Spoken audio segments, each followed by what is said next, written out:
മാന്യപ്രേക്ഷകർക്ക് നമസ്കാരം. കേരള ജനത ഒന്നടങ്കം ഉറ്റുനോക്കുന്ന നേമം മണ്ഡലത്തെ കുറിച്ചാണ് നമ്മൾ ഈ ഒരു വീഡിയോയിൽ ചർച്ച ചെയ്യുന്നത്. ആരാണ് നേമം മണ്ഡലത്തിൽ വിജയക്കൊടി പാറിക്കുക? UDF സ്ഥാനാർത്ഥിയോ, അതല്ലെങ്കിൽ LDF സ്ഥാനാർത്ഥിയോ, അതല്ലെങ്കിൽ NDA സ്ഥാനാർത്ഥിയോ എന്നുള്ളതാണ് നമ്മൾ നോക്കുന്നത്.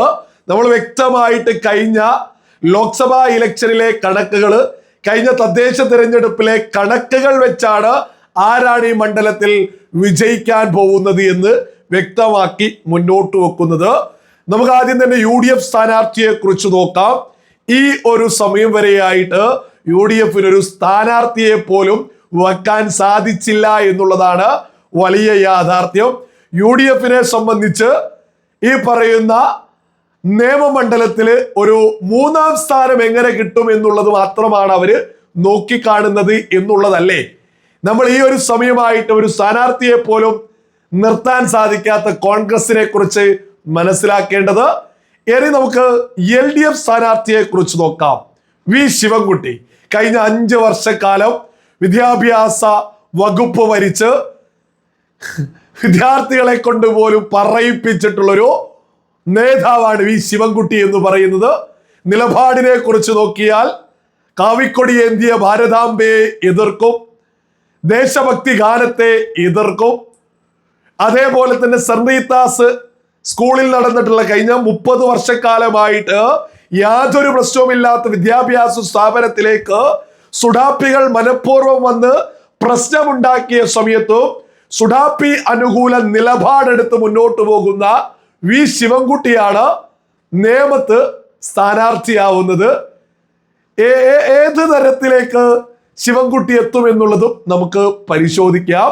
അടുത്തതായിട്ട് നമ്മൾ NDAയുടെ BJP സ്ഥാനാർത്ഥിയെ കുറിച്ചാണ്.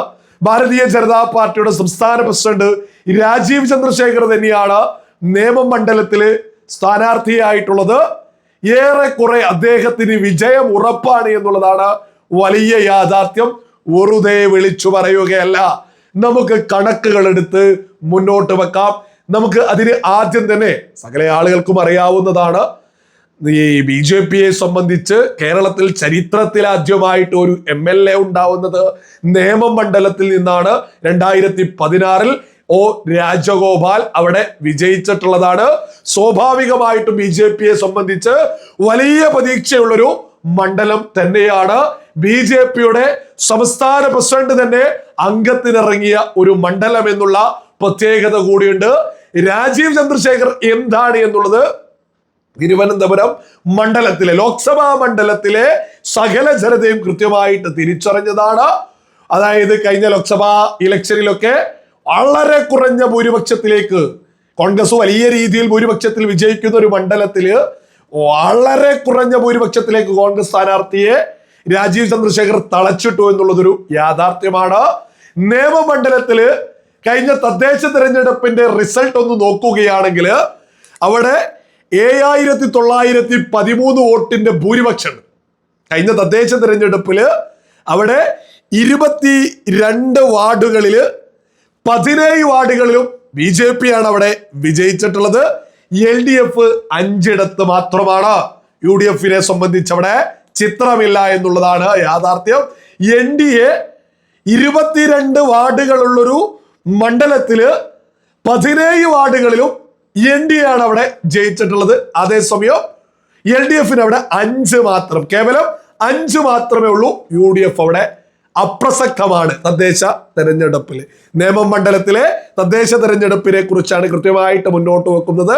അവിടെ അതായത് BJPക്ക് കിട്ടിയ വോട്ട് 48,945.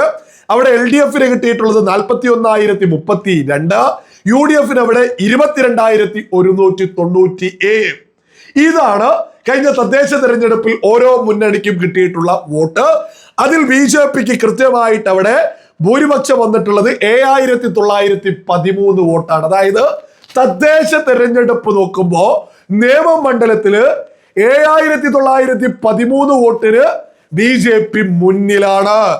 ഇനി ലോക്സഭാ മണ്ഡലം എടുത്തു നോക്കുകയാണെങ്കിൽ കഴിഞ്ഞ 2024 ലോക്സഭാ മണ്ഡലത്തിന്റെ റിസൾട്ടിന്റെ കണക്ക് നോക്കുമ്പോൾ അവിടെ BJPക്ക് 61,227 വോട്ട് കിട്ടിയിട്ടുണ്ട്. രാജീവ് ചന്ദ്രശേഖർ തന്നെയായിരുന്നു സ്ഥാനാർത്ഥി. അവിടെ ശശി തരൂരിന് നിയമമണ്ഡലത്തിൽ കിട്ടിയത് 39,101 വോട്ട് മാത്രമാണ്. അവിടെ പന്ന്യൻ രവീന്ദ്രൻ LDFന് കിട്ടിയിട്ടുള്ളത് 33,322 വോട്ട്.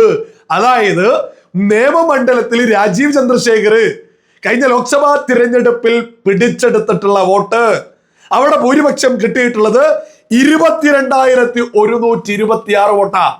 അതായത് കഴിഞ്ഞ ലോക്സഭാ മണ്ഡലത്തിൽ ഇലക്ഷൻ റിസൾട്ട് വരുമ്പം നിയമമണ്ഡലത്തിൽ നിന്ന് മാത്രമായിട്ട് 22,197 വോട്ടിന്റെ ഭൂരിപക്ഷം നിയമമണ്ഡലത്തിൽ രാജീവ് ചന്ദ്രശേഖരനുണ്ട്. കഴിഞ്ഞ തദ്ദേശ തെരഞ്ഞെടുപ്പിന്റെ റിസൾട്ട് നോക്കുമ്പോൾ BJPക്ക് അവിടെ 7,913 വോട്ടിന്റെ ഭൂരിപക്ഷവുമുണ്ട്. അതായത് കഴിഞ്ഞ തദ്ദേശ തെരഞ്ഞെടുപ്പിലോ കഴിഞ്ഞ ലോക്സഭാ തിരഞ്ഞെടുപ്പിലോ BJP കൃത്യമായ ഒരു ഭൂരിപക്ഷത്തിലൂടെയാണ് മുന്നോട്ട് പോയത്. രാജീവ് ചന്ദ്രശേഖർ മത്സരിച്ചതിൽ 22,000-ലധികം വോട്ട് മണ്ഡലത്തിൽ മാത്രം അധികം പിടിക്കാൻ സാധിച്ചിട്ടുണ്ട്. അതായത് രാജീവ് ചന്ദ്രശേഖർ ആരാണ്, എന്താണ്, എന്തിനു വേണ്ടി തിരുവനന്തപുരത്ത് മത്സരിക്കുന്നു എന്ന് കൃത്യമായിട്ട് മനസ്സിലാക്കിയ വലിയൊരു സമൂഹം ഈ നിയമമണ്ഡലത്തിലുണ്ട്. 61,000-ലധികം വോട്ട് നിയമമണ്ഡലത്തിൽ നിന്നും മാത്രം രാജീവ് ചന്ദ്രശേഖറിന് പിടിക്കാൻ സാധിച്ചിട്ടുണ്ട്. ഈ കണക്കുകളൊക്കെ നോക്കുന്ന സമയത്ത് വളരെ വളരെ വളരെ വ്യക്തമല്ലേ രാജീവ് ചന്ദ്രശേഖർ ഈ പറയുന്ന നിയമമണ്ഡലത്തിൽ വിജയക്കൊടി പാറിക്കുമെന്നുള്ളത്. LDF എത്രത്തോളം ഭയക്കുന്നു ആ സീറ്റിനെ എന്നുള്ളതിന്റെ കൃത്യമായ ഉത്തരമാണ് ശിവൻകുട്ടിയെ തന്നെ നിർബന്ധിച്ചവിടെ സ്ഥാനാർത്ഥിയാക്കുന്നത്. മറ്റാരവിടെ സ്ഥാനാർത്ഥിയായാലും റിസൾട്ടിലേക്കൊന്നും നോക്കേണ്ട ആവശ്യം പോലുമില്ല എന്നുള്ളത് LDFന് കൃത്യമായിട്ട് അറിയാം. ശിവൻകുട്ടിയെങ്കിലും നിർത്തിയിട്ട് ഒരു പരാജയത്തിൽ പോലും ഒരു മോശമല്ലാതിരിക്കാൻ വേണ്ടിയിട്ടാണ് ശിവൻകുട്ടിയെ കളത്തിൽ ഇത്തവണ ഇറക്കിയത് പോലും. രാജീവ് ചന്ദ്രശേഖർ അല്ലായിരുന്നു അവിടെ മത്സരിക്കുന്നത് എങ്കിൽ ശിവൻകുട്ടിയെ ഇത്തവണ LDF മത്സരിപ്പിക്കുക പോലുമില്ലായിരുന്നു എന്നുള്ളതാണ് മറ്റൊരു വലിയ യാഥാർത്ഥ്യം. ഏതു ഭാഗത്ത് നിന്ന് ഏത് രീതിയിൽ നിയമമണ്ഡലത്തെ കുറിച്ച് നോക്കിയാലും ഉത്തരം വളരെ വ്യക്തമാണ്. BJPയുടെ MLA നിയമമണ്ഡലത്തിൽ നിന്ന് ഉണ്ടാവും എന്നുള്ളതിൽ ഒരു തർക്കവും വേണ്ട. രാജീവ് ചന്ദ്രശേഖർ കൃത്യമായിട്ട് കേരള ജനതയോട് പറഞ്ഞിട്ടുണ്ട്, എനിക്കും മലയാളം അറിയാം, എനിക്ക് മുണ്ടെടുക്കാൻ അറിയാം, എനിക്ക് വേണമെങ്കിൽ എതിരാളികളെ തെറി വിളിക്കാനും പച്ച മലയാളം അറിയാമെന്ന് കൃത്യമായിട്ട് രാജീവ് ചന്ദ്രശേഖർ ഉയർത്തിപ്പിടിച്ച സമയത്ത് ഇവിടെ ഒരുപാട് ആളുകൾ ട്രോളിയിരുന്നു. ആ ട്രോളിയിട്ടുള്ള സകല സുഡാപ്പി, ജിഹാദി, തീവ്ര ചിന്താഗതിക്കാര്, കമ്മി കൊങ്ങി സകല ടീമും ഇപ്പോ വെപ്രാളത്തിന്റെ കാരണം രാജീവ് ചന്ദ്രശേഖർ. കാരണം എതിരാളികൾ പോലും നിയമം സീറ്റ് BJP വിജയിക്കുമെന്നുള്ളത് അവര് പോലും ഉറപ്പിച്ചു എന്നുള്ളതാണ് വലിയ യാഥാർത്ഥ്യം.